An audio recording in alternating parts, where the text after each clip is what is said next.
बसंत ऋतु, इसमें ऐसा होता है पतझड़ ऋतु के बाद कि सारे जो फूलों में नए नए फूल खिलने लगते हैं, पेड़ों में पत्ते आने लगते हैं नए नए, और भगवान का बिल्कुल सारी गोपियों का कृष्ण से मिलने के लिए हृदय बिल्कुल ललायित होता है।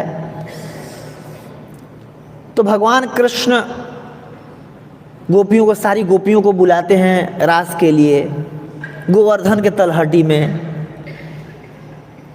और सारी गोपियों के साथ भगवान रास कर रहे होते हैं, नृत्य कर रहे होते हैं। रास का मतलब होता है, रास का मतलब एक पुरुष जब कई सारी स्त्रियों के साथ नृत्य करता है, रास लीला। तो सारी गोपियां वहां पर आती हैं, नृत्य हो रहा होता है, और अचानक से कृष्ण को लगता है कि बताओ सबके साथ उतना ही कृष्ण रेसिप्रोकेट कर रहे हैं जितना मेरे साथ, तो कि मैं कोई खास नहीं हूं क्या?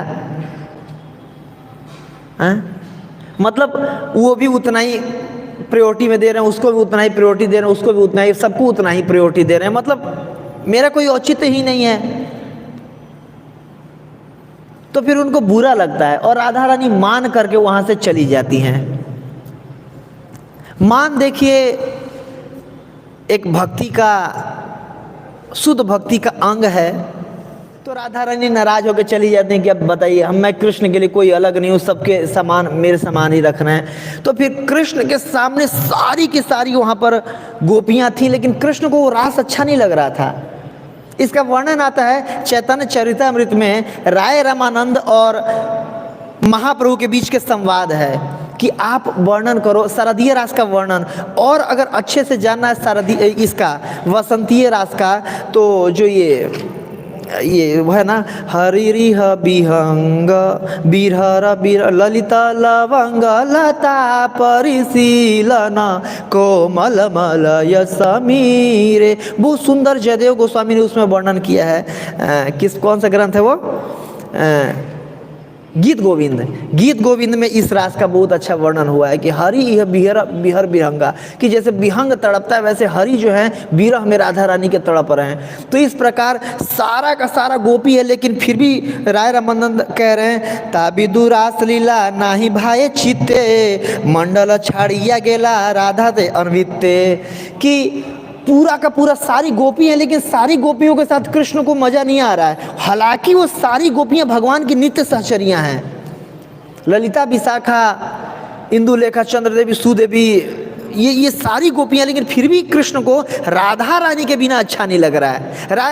राय कह रहे हैं कि जैसे एक कोई मोती होता है, वो एक धागा में पिरोए रहते हैं, तो राधा रानी रास की धागा हैं।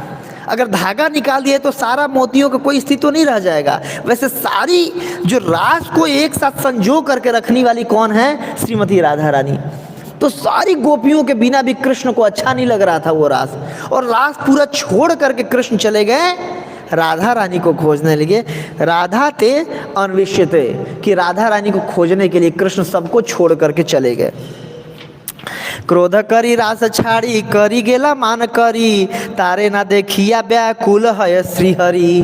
तो महाप्रभु से बोल रहे हैं, ये गंभीरा में बातचीत होता है, राय रामानंद बोल रहे हैं कि क्रोध करी रास छाड़ी, कि रास लिया को छोड़ करके क्रोध आ गया कि बताओ मेरे साथ भी ऐसे गले में हाथ डाल के नाच रहे हैं, उनके साथ भी, उनको भी यही कह रहे मैं तुम्हारे बिना रह नहीं पाऊंगा, इसको भी वही बात कर रहे हैं, मैं तुम नहीं रहोगी तो पता नहीं क्या हो जाएगी, इसको भी वही कर रहे हैं। भाई साहब, सबको एक ही से ट्रीट करिए तो मतलब मुझे मूर्ख बना रहे हैं। उनको मान हो गया, छोड़ के चली गई हुई। तो ये कह रहे क्रोध करी रास छाड़ी करी गेला मान करी, कि मान करके चली गई। तारे ना देखिया व्याकुल है श्रीहरि। तो जब रास लिया जब हो रहा था, उसमें जब राधा रानी चली गई तो भगवान सोच रहे कि कुछ कमी लग रही है, उतना आनंद नहीं आ रहा रास में।